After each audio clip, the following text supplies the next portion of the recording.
അസ്സലാമു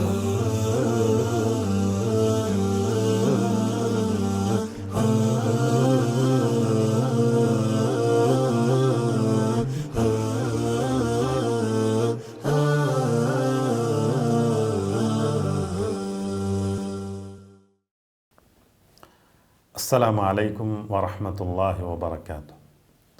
അൽഹംദുലില്ലാഹി റബ്ബിൽ ആലമീൻ വസ്സലാത്തു വസ്സലാമു അലാ റസൂലില്ലാഹ് വഅലാ ആലിഹി വസഹ്ബിഹി അജ്മഈൻ അമ്മാ ബഅദ്. സ്നേഹമുള്ള സഹോദരങ്ങളെ, സഹോദരിമാരെ, അള്ളാഹുവിനെ സൂക്ഷിച്ചുകൊണ്ട് ജീവിക്കണേ എന്ന് സ്വന്തത്തോടെന്ന പോലെ നിങ്ങളെല്ലാവരെയും ഉണർത്തുകയാണ്. സഹോദരങ്ങളെ, ഇസ്ലാമിൻ്റെ ആരാധനാകർമ്മങ്ങളിൽ അഞ്ചാമത്തേതാണല്ലോ ഹജ്ജ്. ശാരീരികമായി സാമ്പത്തികമായി കഴിവുള്ള എല്ലാ ആളുകളും ഹജ്ജ് നിർവഹിക്കൽ അള്ളാഹുവോടുള്ള ബാധ്യതയിൽപ്പെട്ടതാണ്. നമുക്കറിയാം, വിശുദ്ധ ഖുർആൻ സൂറത്തു ആൽ ഇംറാനിലെ 97-ാമത്തെ വചനത്തിലൂടെ അള്ളാഹു സുബ്ഹാനഹു വതആല പറഞ്ഞു, വലില്ലാഹി അലന്നാസി ഹിജ്ജുൽ ബൈത്തി മനിസ്തതാഅ ഇലൈഹി സബീല.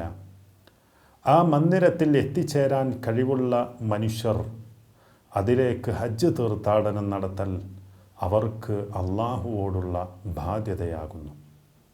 സുഹൃത്തുക്കളെ, അതേപോലെ നമ്മൾ മനസ്സിലാക്കേണ്ട ഏറ്റവും പ്രധാനപ്പെട്ട ഒരു കാര്യമാണ്, ഹജ്ജിൻ്റെ തുടക്കം മുതൽ അവസാനം വരെ അള്ളാഹുവിൻ്റെ ഏകത്വത്തെ വിളിച്ചറിയിക്കുകയാണ് ഈ ഒരു മഹത്തായ സൽക്കർമ്മത്തിലൂടെ ചെയ്യുന്നത് എന്നുള്ളത് നമുക്ക് മനസ്സിലാക്കാൻ സാധിക്കും.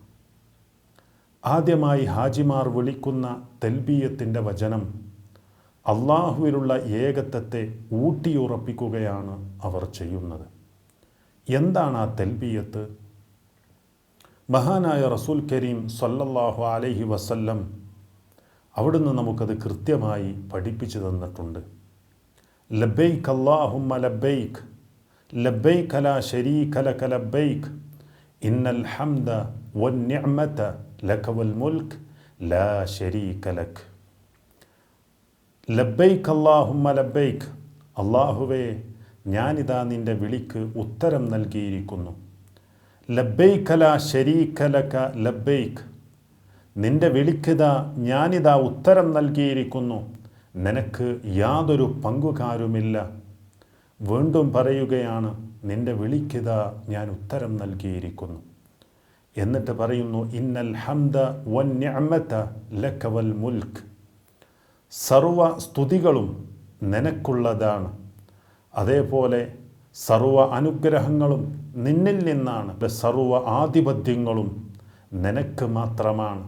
ലാ ശരീക ലക്, നിനക്ക് യാതൊരു പങ്കുകാരുമില്ല. എത്ര കൃത്യമായിട്ടാണ് അള്ളാഹു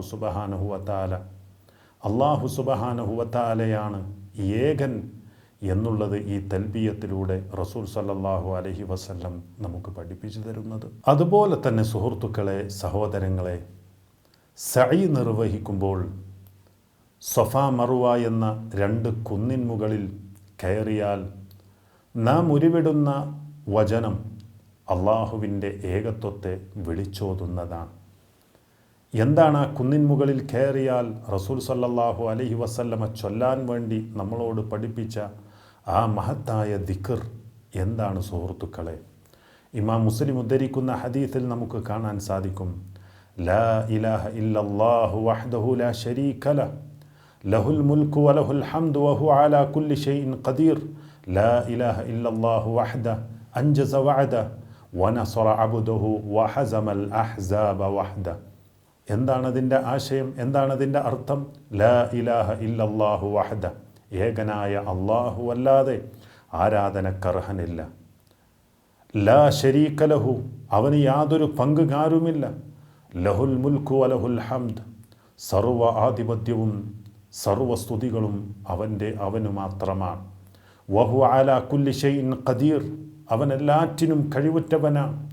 വീണ്ടും പറയുകയാണ്, ലാ ഇലാഹ ഇല്ലല്ലാഹു വഹ്ദഹു, ഏകനായ അള്ളാഹു അല്ലാതെ യാതൊരു ആരാധനക്കർഹനുമില്ല. അൻജസ വഅദഹു, വാഗ്ദത്തം അവൻ നിറവേറ്റി. വനസറ അബ്ദഹു, അവൻ്റെ അടിമയെ അവൻ സഹായിച്ചു. വഹസമൽ അഹ്സാബ വഹ്ദഹു, ശത്രുസേനകളെ അവൻ ഒറ്റയ്ക്ക് പരാജയപ്പെടുത്തി. അതേപോലെ തന്നെ തൽബിയത്ത് നമ്മൾ ചൊല്ലിയതുപോലെ തന്നെ എത്ര മഹത്തായ ഒരു വാചകമാണിത്. ഇവിടെയും അള്ളാഹുവിൻ്റെ ഏകത്വത്തെ അറിയിക്കുകയാണ് ചെയ്യുന്നത്. അതേപോലെ തന്നെ സുഹൃത്തുക്കളെ, അറഫയിലെ ദുആ അള്ളാഹുവിൻ്റെ ഏകത്വത്തെ അറിയിക്കുന്നതാണ്. നമുക്ക് കാണാൻ സാധിക്കും, ഇമാം തിർമിദിയൊക്കെ റിപ്പോർട്ട് ചെയ്യുന്ന ഹദീത്തിൽ, സ്വഹീഹായി ഉദ്ധരിക്കപ്പെട്ട ഒരു ഹദീത്തിൽ കാണാൻ സാധിക്കും, നബി സല്ലല്ലാഹു അലൈഹി വസല്ലമ പറഞ്ഞു, ഖൈറു ദുആഇ ദുആഉ യൗമി അറഫ വ ഖൈറു മാ ഖുൽതു അന വന്നബിയൂൻ മിൻ ഖബ്ലി. നബി സല്ലല്ലാഹു അലൈഹി വസല്ലമ പറയാ, ഞാനും എനിക്ക് മുമ്പ് കഴിഞ്ഞുപോയ നബിമാരും പ്രാർത്ഥിച്ച പ്രാർത്ഥനകളിൽ ഏറ്റവും ഉത്തമമായ പ്രാർത്ഥന അറഫയിലെ പ്രാർത്ഥനയാണ്. ഏതാണ് സുഹൃത്തുക്കളെ ആ പ്രാർത്ഥന? നമുക്കെല്ലാവർക്കും അറിയാവുന്ന ഒരു പ്രാർത്ഥന തന്നെയാണ്. ലാ ഇലാഹ ഇല്ലല്ലാഹു വഹ്ദഹു ലാ ശരീക ലഹു ലഹുൽ മുൽക്കു വലഹുൽ ഹംദു വഹുവ അലാ കുല്ലി ഷൈഇൻ ഖദീർ. അതിൻ്റെ അർത്ഥവും ആശയവും നമുക്കറിയാം. ഏകനായ അള്ളാഹു അല്ലാതെ യാതൊരു ആരാധനക്കർഹനുമില്ല. ലാ ശരീക ലഹു, അവന് പങ്കുകാരില്ല. ലഹുൽ മുൽക്കു വലഹുൽ ഹംദ്, സർവ ആധിപത്യവും സർവസ്തുതികളും അവന് മാത്രമാണ്. വഹുവ അലാ കുല്ലി ഷൈഇൻ ഖദീർ, അവൻ എല്ലാറ്റിനും കഴിവുറ്റവനാണ്. സുഹൃത്തുക്കളെ, അപ്പോൾ ഈ പ്രാർത്ഥനയും അള്ളാഹുവിൻ്റെ ഏകത്വത്തെ വിളിച്ചോതുന്നതാണ്. അതുപോലെ ഹജ്ജിൽ നാം നിർവഹിക്കുന്ന എല്ലാ ദിക്റുകളും അള്ളാഹുവിനെ മഹത്വപ്പെടുത്തുന്നതും അവനെ പുകഴ്ത്തുന്നതും വാഴ്ത്തുന്നതുമാണ്. അതിലുള്ള എല്ലാ പ്രാർത്ഥനകളും അള്ളാഹുവിനോട് മാത്രമാണ്. അതുകൊണ്ട് സുഹൃത്തുക്കളെ, ഈ ഒരു മഹത്തായ ആരാധനാ കർമ്മത്തിൻ്റെ അതിൻ്റെ ആദ്യം മുതൽ അവസാനം വരെ നമ്മൾ പരിശോധിക്കുമ്പോൾ അള്ളാഹുവിൻ്റെ ഏകത്വത്തെ അഥവാ തൗഹീദ്, അള്ളാഹുവിനെ ഏകനാക്കുക എന്നുള്ള മഹത്തായ കാര്യത്തെ അറിയിക്കുന്നതാണ് എന്നുള്ളതിൽ യാതൊരു സംശയവുമില്ല. അതുകൊണ്ട് സുഹൃത്തുക്കളെ, നമ്മുടെ പ്രാർത്ഥനകളും ആരാധനകളും നേർച്ചകളും എല്ലാം അള്ളാഹുവിന് സമർപ്പിക്കുക എന്നുള്ളതാണ് ഇതിൽ നിന്നെല്ലാം നമുക്ക് മനസ്സിലാക്കുന്നത്. അതുകൊണ്ട് നമ്മളെല്ലാവരും അള്ളാഹുവിനോട് മാത്രം ദുആ ചെയ്യുക, അള്ളാഹുവിനെ മഹത്വപ്പെടുത്തുക, അള്ളാഹുവിൽ ഭരമേൽപ്പിക്കുക, സർവ്വ ആരാധനകളും അള്ളാഹുവിന് മാത്രം സമർപ്പിക്കുക. അള്ളാഹു നമ്മെ അതിനനുഗ്രഹിക്കുമാറാവട്ടെ. വസല്ലല്ലാഹു വസല്ലമ അലാ റസൂലില്ലാഹി വഅലാ ആലിഹി വസഹ്ബിഹി അജ്മഈൻ വൽഹംദുലില്ലാഹി റബ്ബിൽ ആലമീൻ.